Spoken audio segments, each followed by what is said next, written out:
അദ്ദേഹത്തിനുണ്ടായ മനസ്സിൻ്റെ ഒരു വിഷമം പറഞ്ഞു എന്നാണ് ഞാൻ മനസ്സിലാക്കുന്നത്. വിവാദങ്ങൾ ഉണ്ടാക്കിയല്ല ഈ പ്രശ്നത്തിന് പരിഹാരം ഉണ്ടാക്കുന്നത്.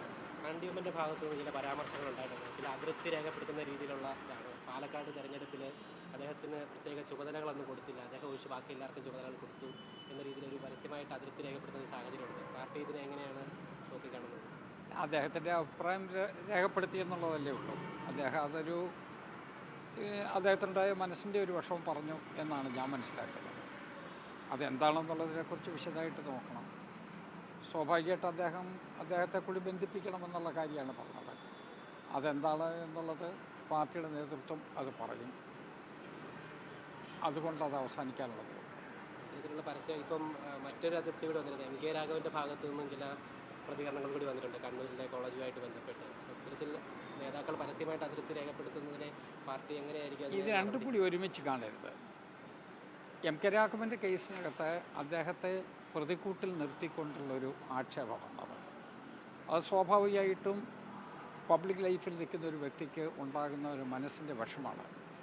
ഞാൻ ആ ഡീറ്റെയിൽസ് എന്താണെന്ന് പരിശോധിച്ചിട്ടില്ല. യഥാർത്ഥത്തിൽ അദ്ദേഹത്തെ അവമാനിക്കുന്നതിന് വേണ്ടി ശ്രമം നടത്തി എന്നുള്ളതാണ് അദ്ദേഹത്തിൻ്റെ മനസ്സിലുണ്ടാകാൻ സാധ്യതയുള്ളൊരു കാര്യം. പരസ്പരം അങ്ങോട്ടും ഇങ്ങോട്ടും മാന്യമായും ഒരു സംസ്കാര സമ്പന്നമായും ഒരു പെരുമാറ്റ രീതി വേണം എന്നുള്ള അഭിപ്രായക്കാരനാണ് ഞാൻ. അതിൻ്റെ ലംഘനം ഒരിക്കലും ഉണ്ടാകരുത്. ശ്രീ ചാണ്ടി ഉമ്മൻ പറഞ്ഞത് വേറൊരു ആംഗിളിലാണ്. അതേസമയം ശ്രീ എം കെ രാഘവൻ്റെ കേസ് കുറച്ചുകൂടി വ്യത്യസ്തമാണ്.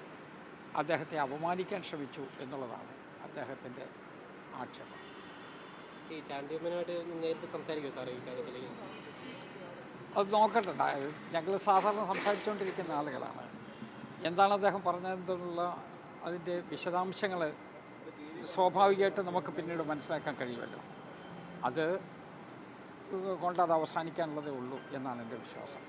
അദ്ദേഹത്തെ പോലെ ഒരാളുടെ ഒരു മനസ്സിന് വിഷമം ഉണ്ടെങ്കിൽ ആ വിഷമം പരിഹരിച്ച് തന്നെ മുന്നോട്ട് പോകണം. നമ്മുടെ ബ്ലോക്ക് കമ്മിറ്റി പുനഃസംഘടനയുമായി ബന്ധപ്പെട്ട് കുറേ പരാതികൾ വന്നതായിട്ട് അറിയുന്നുണ്ട്. അപ്പം ഇന്ന് ചാണ്ടിയമ്മനും അക്കാര്യം പറഞ്ഞിട്ടുണ്ട്. പലർക്കും അർഹിച്ച പ്രാതിനിധ്യം ലഭിക്കേണ്ടതാണ് എന്ന രീതിയിലൊക്കെ. അതിനൊരു മറുപടി? അതൊക്കെ കൈകാര്യം ചെയ്യുന്ന ആളുകളുടെ ഒരു നടപടിക്രമമാണ്. അതിനകത്ത് ആ ഒരു ഉയർന്ന നിലപാടെടുത്താൽ ഈ പ്രശ്നമൊന്നും ഉണ്ടാകില്ല. ഒരു ഉയർന്ന നിലപാടുണ്ടാകണം. പാർട്ടിക്കകത്തെ പുനഃസംഘടന എന്ന് പറഞ്ഞാൽ പാർട്ടി പിടിച്ചെടുക്കുന്നതിന് വേണ്ടി കിട്ടുന്നൊരു സന്ദർഭം എന്നുള്ള നിലയിൽ അതിനെ എടുക്കരുത്. മുന്നോട്ട് കാര്യങ്ങൾ കൊണ്ടുപോകാൻ കഴിയാത്ത ആളിനെ പകരം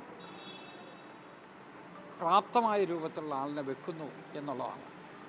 അത് പറ്റാതെ വരുമ്പോഴാണ് തർക്കങ്ങൾ വരുന്നത്. ആ തർക്കങ്ങൾ വരാതെ തന്നെ കൊണ്ടുപോകണം. പുനഃസംഘടന എന്ന് പറയുന്നത് പിക്ക് ആൻഡ് ചൂസാണ്.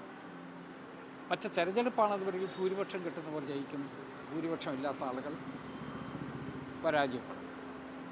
പക്ഷേ പുനഃസംഘടന എന്ന് പറയുമ്പോൾ അതല്ല. ആ തീരുമാനമെടുക്കുന്ന വ്യക്തികളുടെ ചിന്തയാണ് സ്വാഭാവികമായിട്ടും അതിനകത്ത് പ്രതിഫലിക്കുന്നത്. അത് ജസ്റ്റിഫയബിളായിട്ടുള്ള രൂപത്തിൽ ജുഡീഷ്യസായിട്ട് അപ്ലൈ ചെയ്യാൻ കഴിഞ്ഞു എങ്കിൽ മാത്രമേ ആ പുനഃസംഘടന കൊണ്ട് പ്രയോജനം ഉണ്ടാകും. അങ്ങനെ ഒരു ഉയർന്ന തലത്തിൽ അതിനെ കാണാൻ പറ്റുന്നില്ല എങ്കിൽ അതെല്ലാം വിഷമങ്ങളിൽ ചെന്നെത്തും എന്നാണ് എൻ്റെ വിശ്വാസം. KPCC നേതൃത്വമായി സുധാകരനെ ഒരു കാരണവശാലും ആ സ്ഥാനത്ത് നിന്ന് മാറ്റേണ്ടതില്ല എന്ന് ചാണ്ടിയമ്മ പറഞ്ഞിട്ടുണ്ടായിരുന്നു. അങ്ങയുടെ ഒരു നിലപാട് എങ്ങനെയാണ്? വിവാദങ്ങൾ ഉണ്ടാക്കിയല്ലേ ഈ പ്രശ്നത്തിന് പരിഹാരം ഉണ്ടാക്കുന്നത്. പുനഃസംഘടനയ്ക്ക് നമ്മൾ പോകുന്നു എന്ന് പറയുന്നത് എന്തിനാണ്? അത് വിവാദത്തിന് വേണ്ടി, ചേരിതിരിവിന് വേണ്ടിയല്ല. സംഘടന ഇന്ന് ഏറെക്കുറെ മെച്ചപ്പെട്ടൊരു നിലയിൽ പോവുകയാണ്. 2 തെരഞ്ഞെടുപ്പിൽ നല്ല വിജയം ഉണ്ടാക്കി. 3ാമത്തെ തെരഞ്ഞെടുപ്പിൽ പഴയതിനേക്കാൾ വോട്ടിൻ്റെ സ്ട്രെങ്ത് കൂട്ടി. CPM ഇത്രയും 10 കൊല്ലത്തോളം അധികാരത്തിലിരുന്നിട്ടും അവർക്ക് ആ നിലയിൽ ജനങ്ങളെ സ്വാധീനിക്കാൻ കഴിയുന്നില്ല. നമ്മൾ ഒരു വിന്നിങ് ഫോഴ്സ് എന്നുള്ള നിലയിൽ മുന്നോട്ട് പോവുകയാണ്. അപ്പോൾ ഇതിനെ വിഭജിച്ച് കാണണമെന്ന് ആഗ്രഹിക്കുന്ന ആളുകളുണ്ട്. ആ രൂപത്തിൽ മുന്നോട്ട് പോകരുത് എന്ന് വിശ്വസിക്കുന്ന ആളുകളുണ്ട്. അപ്പോൾ അത് വരാതിരിക്കണം നമ്മൾ കെയർഫുള്ളായിരിക്കണം. അതുകൊണ്ട് എൻ്റെ അഭിപ്രായം ഇതുപോലുള്ള കാര്യങ്ങളൊക്കെ ഒരു ഇൻ ക്യാമറയിൽ ചർച്ച ചെയ്ത് തീരുമാനിക്കേണ്ടതാണ്. പരസ്പര വിശ്വാസത്തോടു കൂടി ചർച്ച ചെയ്ത് തീരുമാനിക്കണം. ഇതൊക്കെ പബ്ലിക് ഡിബേറ്റിലേക്ക് പോകുന്നത് ഒരു ഗുണവും ചെയ്യില്ല. അതില്ലാതെ എല്ലാ കാര്യങ്ങളും അതിൻ്റെ യുക്തമായ രൂപത്തിൽ, തൃപ്തിയായ രൂപത്തിൽ, ഉയർന്ന തലത്തിൽ നിന്നുകൊണ്ട് തീർക്കാൻ കഴിയും.